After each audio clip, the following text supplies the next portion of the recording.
കഥയുടെ പഴയ സത്യത്തിലേക്കാണ് ഇന്ന്. കേരള കോൺഗ്രസ് രൂപീകരിച്ചിട്ട് 50 വർഷമാവുകയാണ്.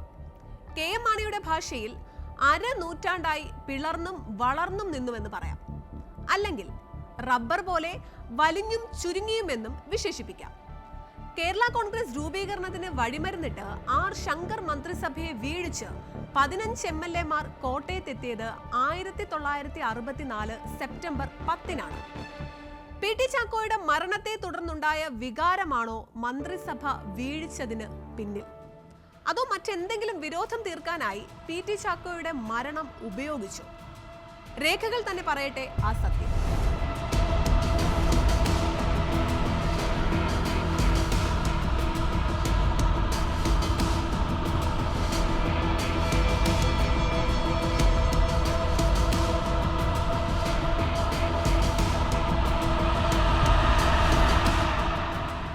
ആഭ്യന്തരമന്ത്രി പി ടി ചാക്കോയുടെ പീച്ചി യാത്ര 1963 ഡിസംബർ 8-നായിരുന്നു. പി ടി ചാക്കോ രാജിവെച്ചത് 1964 ഫെബ്രുവരി 20-നും. പി ടി ചാക്കോയുടെ മരണം 1964 ജൂലൈ 31-നും. ശങ്കർ മന്ത്രിസഭ ഭൂരിപക്ഷമില്ലാതെ വീണത് 1964 സെപ്റ്റംബർ 10-ന്. പി ടി ചാക്കോയുടെ പീച്ചി യാത്ര കഴിഞ്ഞ് 9 മാസം കഴിഞ്ഞാണ് സർക്കാർ വീഴുന്നത്. പി ടി ചാക്കോയോട് രാജി ചോദിച്ചു വാങ്ങിയപ്പോഴോ ചാക്കോ പിന്നീട് KC എബ്രഹാമിനോട് KPCC അധ്യക്ഷ സ്ഥാനത്തേക്കുള്ള മത്സരത്തിൽ തോൽക്കുമ്പോഴോ ഈ 15 പേർ പിന്തുണ പിൻവലിച്ചില്ല. അപ്പോൾ എന്ത് കാരണത്താലാണ് ആർ ശങ്കർ മന്ത്രിസഭ വീണതും കേരള കോൺഗ്രസ് പിറന്നതും? ഈ 15 പേരുടെ പിന്തുണ ഉണ്ടായിരുന്നെങ്കിലും സർക്കാർ നിലനിൽക്കുമായിരുന്നോ? ആർ ശങ്കർ മന്ത്രിസഭയ്ക്കെതിരെ അവിശ്വാസ പ്രമേയം അവതരിപ്പിച്ചത് കേരള കോൺഗ്രസ് രൂപീകരിച്ച 15 MLA-മാർ അല്ല. അത് ഇടതുമുന്നണി സഖ്യകക്ഷിയായിരുന്ന സംയുക്ത സോഷ്യലിസ്റ്റ് പാർട്ടിയുടെ PK കുഞ്ഞാണ്.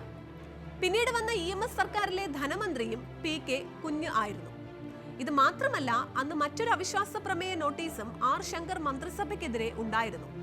അത് നൽകിയത് CPI-യുടെ C അച്യുതമേനോനാണ്. ആദ്യം നൽകിയത് എന്ന നിലയിലാണ് PK കുഞ്ഞിന്റെ പ്രമേയം തെരഞ്ഞെടുത്തത്.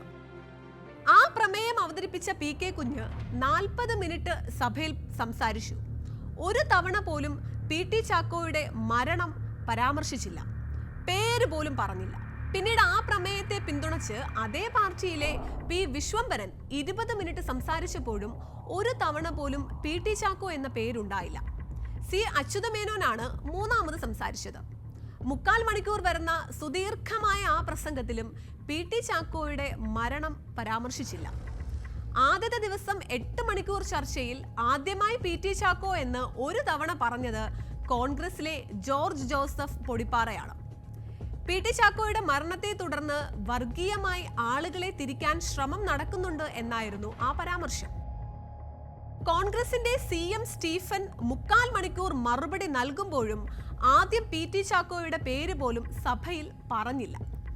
പിന്നീട് ചർച്ചയിൽ ഉയർന്നു വന്നപ്പോഴാണ് CM സ്റ്റീഫൻ അക്കാര്യം പറഞ്ഞത്. കേരള കോൺഗ്രസ് നേതാക്കൾ ഇന്ന് പറയുന്നത് പോലെ പി ടി ചാക്കോയെ മന്ത്രിസഭയിൽ നിന്ന് പുറത്താക്കിയതും തുടർന്ന് നെഞ്ചുപൊട്ടി മരിച്ചതുമാണ് വിഷയമെങ്കിൽ എന്തുകൊണ്ട് ഇവരാരും പരാമർശിച്ചില്ല?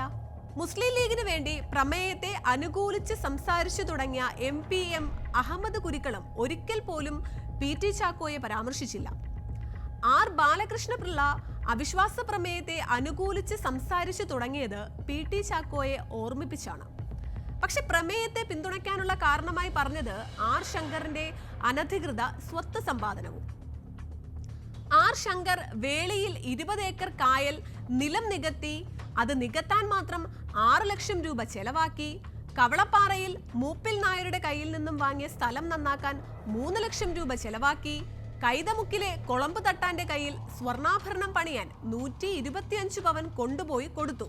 ഇതിനൊക്കെ എവിടെ നിന്നാണ് പണമെന്നായിരുന്നു സഭയിൽ ആർ ബാലകൃഷ്ണപിള്ളയുടെ ചോദ്യം. പി ടി ചാക്കോയുടെ കാറിൽ ഒരു സ്ത്രീ ഉണ്ടായിരുന്നു എന്ന ആരോപണം ഈ ചർച്ചയിലും ഉയർന്നു. ഇന്നും ഒരു സ്ത്രീ എന്ന് മാത്രം എല്ലാവരും പറയുന്നു.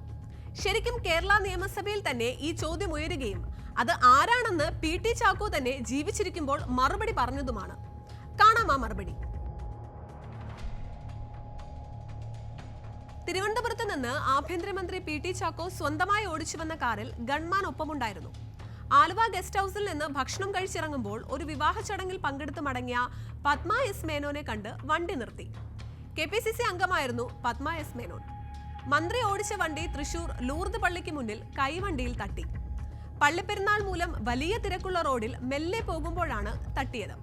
തിരക്ക് മൂലം PT ചാക്കോ അവിടെ വണ്ടി നിർത്തിയില്ല. ഉരസ്യതേ ഉള്ളൂ എന്ന് തോന്നിയതിനാലാണ് നിർത്താത്തത് എന്നാണ് നിയമസഭയിൽ നൽകിയ മറുപടി. തൊട്ടപ്പുറത്ത് പോലീസ് ഔട്ട്പോസ്റ്റിൽ മന്ത്രി ഇറങ്ങി വിവരം പറഞ്ഞു. ആഭ്യന്തരമന്ത്രി പറഞ്ഞതനുസരിച്ച് പോലീസ് സ്ഥലത്തെത്തി. പത്മ എസ് മേനോനായിരുന്നു ഒപ്പമുണ്ടായിരുന്നതെന്ന് സഭയിൽ PT ചാക്കോ പറഞ്ഞത് ഒരാളും നിഷേധിച്ചില്ല. ഇത് നോക്കൂ, കാറിൽ ഒരു സ്ത്രീ കയറിയാൽ ഇടിയുന്ന സദാചാരമാണെങ്കിൽ ഇടിയട്ടെ എന്ന് മന്ത്രി തന്നെ സഭയിൽ പറയുന്നുമുണ്ട്. ഇന്നും PT ചാക്കോയുടെ കാറിൽ ഒരു സ്ത്രീ ഉണ്ടായിരുന്നു എന്ന് മുനവച്ചുള്ള പ്രയോഗങ്ങളെ രാഷ്ട്രീയ എതിരാളികൾ നടത്താറുള്ളൂ. എന്തായാലും PT ചാക്കോ ആയിരുന്നില്ല വിഷയം. അത് മന്നത്ത് പത്മനാഭനായിരുന്നു. മന്നത്തിന് R ശങ്കറിനോടുണ്ടായിരുന്ന എതിർപ്പായിരുന്നു ആ മന്ത്രിസഭ വീഴാനും കേരള കോൺഗ്രസ് ഉണ്ടാകാനും കാരണമെന്നാണ് ചരിത്രം പറയുന്നത്.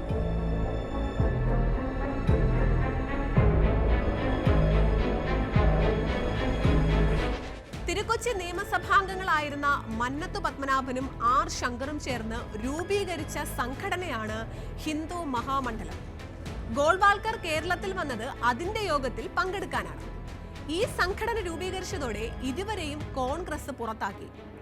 ഏറെ താമസിയാതെ കോൺഗ്രസിൽ തിരിച്ചെത്തിയ ശങ്കർ കൊട്ടാരക്കരയിൽ കോൺഗ്രസ് സ്ഥാനാർത്ഥിയായി. ശങ്കറിനെ തോൽപ്പിക്കാൻ മന്നം കൊട്ടാരക്കരയിൽ താമസിച്ചു പ്രവർത്തിച്ചു എന്നാണ് ആരോപണം.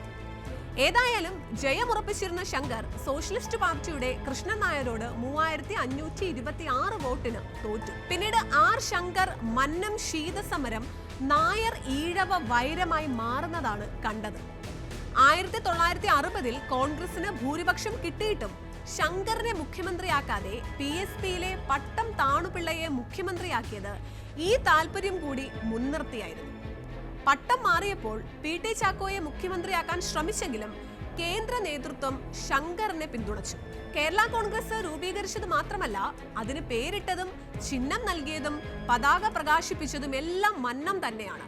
PT ചാക്കോയുടെ മരണം പാർട്ടി രൂപീകരണത്തിന് പെട്ടെന്നുണ്ടായ ഒരു നിമിത്തം മാത്രമായിരുന്നു. ശങ്കർ മന്ത്രിസഭ വീഴാനുള്ള അവിശ്വാസ പ്രമേയത്തെ ഈ 15 പേർ മാത്രമല്ല പിന്തുണച്ചത്. മുസ്ലിം ലീഗും സ്വതന്ത്രരായിരുന്ന 6 പേരും പിന്തുണച്ചു. മന്നവും ശങ്കറും തമ്മിലുള്ള ചരിത്രപരമായ പോരിൽ ചാക്കോ ഇരയാക്കപ്പെടുകയും കരുവാക്കപ്പെടുകയുമായിരുന്നു. കേരള കോൺഗ്രസ് രൂപീകരിക്കുമ്പോൾ നേരത്തെ ഹിന്ദു മഹാമണ്ഡലവും ഡെമോക്രാറ്റിക് പാർട്ടിയും രൂപീകരിച്ചതുപോലെയുള്ള ലക്ഷ്യങ്ങൾ തന്നെയാണ് മന്നം പറഞ്ഞത്.